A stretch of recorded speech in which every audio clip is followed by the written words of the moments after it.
කලිනට junction YouTube channel එකට ඔයාලව සාදරයෙන් පිළිගන්නවා. අද අපේ දන්සල් මෙනු එකේ 5 වෙනි දවස. අද බලමු රසම රස ලුණු මිරිස් එකකුයි පොල් රොටි එකකුයි කොහොමද හදාගන්නේ කියලා. එහෙනම් එන්නකො මේ පැත්තට.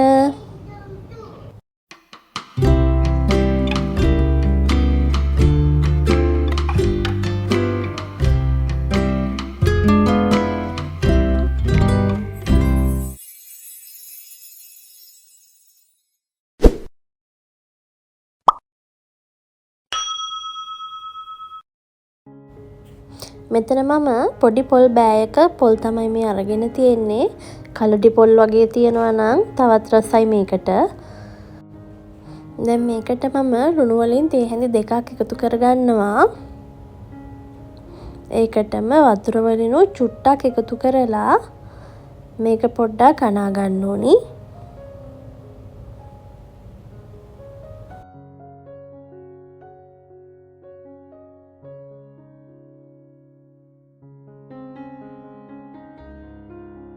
ඊළඟට මේකටම පාන් පිටි වලින් කප් දෙකක් එකතු කරගන්න.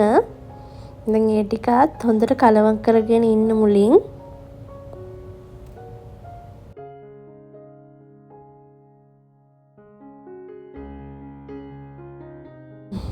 දැන් වතුර ටික ටික දාලා මේක එක ඩෝ එකක් වගේ වෙනකන් අපි අනා ගන්න ඕනි. එක සැරේ වතුර ගොඩක් එකතු නොකර ටික ටික දාලා අනා ගන්න. ඔයාලට මේකට පොල් වතුර තියෙනවා නම් පොල් වතුරම එකතු කරන්න. එතකොට රොටිය ගොඩාක් රසයි වගේම මෙලකයි.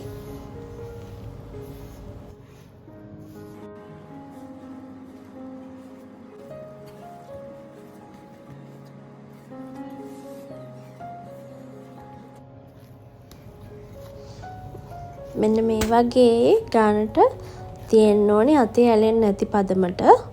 ඒ වෙලාවට මේ වගේ මං ගුලියක් හදාගෙන තෙල් වලින් මේස හැඳි එකක් විතර එකතු කරලා හොඳින් ගනා ගන්නවා. මේකෙන් පොල් රොටි එක ගොඩාක් රස වෙනවා. දැන් මේක අනලා පැය දෙකක් හරි තියාගන්න පුළුවන් නම් ඔයාලට බඩ පුරෝ දාන එක එහෙම නැති කරගන්න පුළුවන්. දැන් මං ඒ හදාගත්ත රොටි එක මේ විදියට අරගෙන තුනී කරගන්නවා. ඔයාලට මේක මේ විදියටම බෝල කඩලා රොටි ටික හදාගන්න පුළුවන්. අර මේ විදියට කරාම ඔයාලට එකම සයිස් එකට හදාගන්න ලේසි. ඒ වගේම එකපාරම මේක කපලා තියාගත්තොත් එක සැරේම ඔයාලට පුච්ච ගන්න පුළුවන් ඉක්මනින්. මේ විදියට රෝලින් පින් එකකින් පොඩ්ඩක් තුනී කරගන්න. ගොඩාක් තුනී කරන්නේ නැහැ. මෙන්න මේ වගේ ගානට ඝනකම තියෙන්න තමයි අපි තුනී කරගන්නේ. දැන් ඔයාලට පුළුවන් බෝතල් මූඩියක් හරි නැත්නම් රවුම් කට එකක් හරි තියෙනවා නම් කපා ගන්න. මෙන්න මේ විදියට මම කරන්නේ බෝතල් මූඩියකින් මේ රවුම් ටික කපා ගන්න එක. අර මගේ චූටි කෑල්ලක් එතන මැද තියෙන නිසා තමයි මේ විදියට එන්නේ. ඒක අවුලක් නැහැ. ඒක අතින් හදා ගන්න පුළුවන්.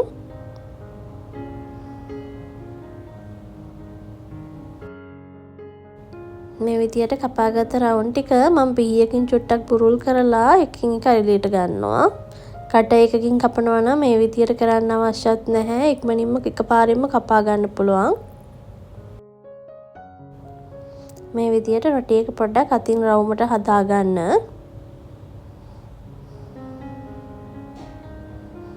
මෙන්න මේ වගේ ඝනකමට තමයි පොල් රොටි එක තියෙන්න ඕනි.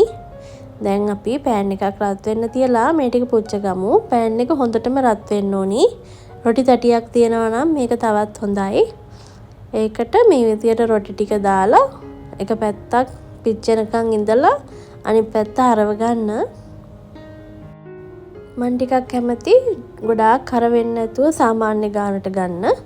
ඒ නිසා මම මෙන්න මේ වගේ ගානට තමයි රොටි ටික පුච්ච ගන්නේ. ඔයාලා ටිකක් කර වෙලා කන්න කැමති නම් ගින්දර ටිකක් අඩු කරලා මේක ටිකක් වෙලා පුච්ච ගන්න.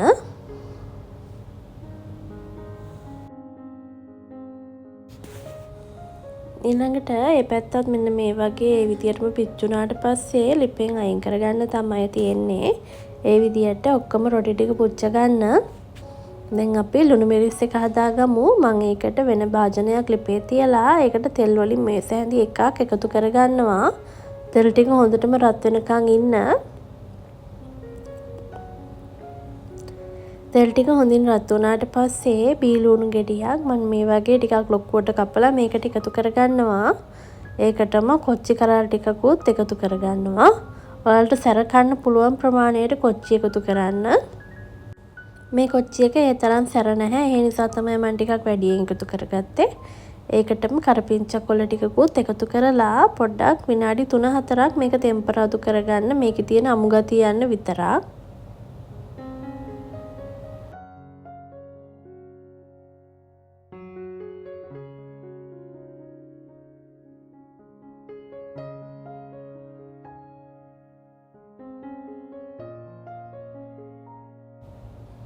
මෙන්න මේ වගේ ගානට ටෙම්පරාදු වුණාම ඇති. දැන් ඒ ටික බ්ලෙන්ඩර් කප් එකකට හරි වංගෙඩියකට හරි දාගන්න. අර ටෙම්පරාදු වුණාම ලුණු මිරිස් එක හරිම රසක් එනවා. මේ විදිහට හදාගත්තොත්.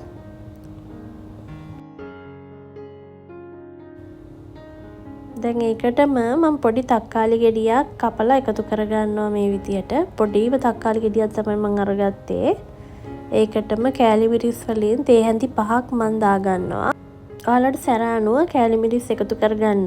කොච්චි එක ගොඩක් සැරයි නම් ගොඩාක් කෑලි මිරිස් එකතු කරන්න එපා. ඒකටම ලුණු වලිනුත් තේ හැඳි 1ක් එකතු කරන්න. ඔයාලට උඹලකට කැමති නම් උඹලකටත් මේ වෙලාවේ එකතු කරලා ටිකක් බ්ලෙන්ඩ් කරගන්න තමයි තියෙන්නේ දැන්.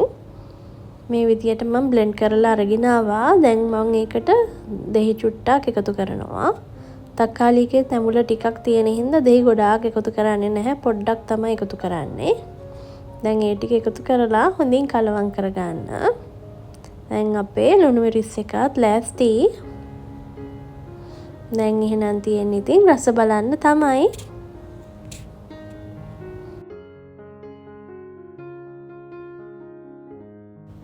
ඔන්න එහෙනම් ඉතින් දැන් අපේ ලුණු මිරිස් එකයි රස පොල් රොටි ටිකයි ලෑස්ති. මේවා මම දන්සල් රෙසිපීස් විදියට අරගෙන ආවට මේවා ඉතින් ඕනිම වෙලාවකට ගැලපෙන හරිම රස කෑම. එහෙනම් මේ විදියටත් ඔයාලා හදලා බලුවොත් මටත් ඔයාලගේ අදහස් කියන්න යන්න. ඔයාලා මේක හදලා ෆොටෝස් ගත්තොත් මට කලිනරි ජංක්ෂන් Facebook page එකට එවන්නත් අමතක කරන්න එපා. එහෙනම් මේ වගේම රස කෑමක් අරගෙන මං ආයෙ එන්නම්. ගොඩාක් ස්තුතියි මගේ වීඩියෝස් නරඹනවාට.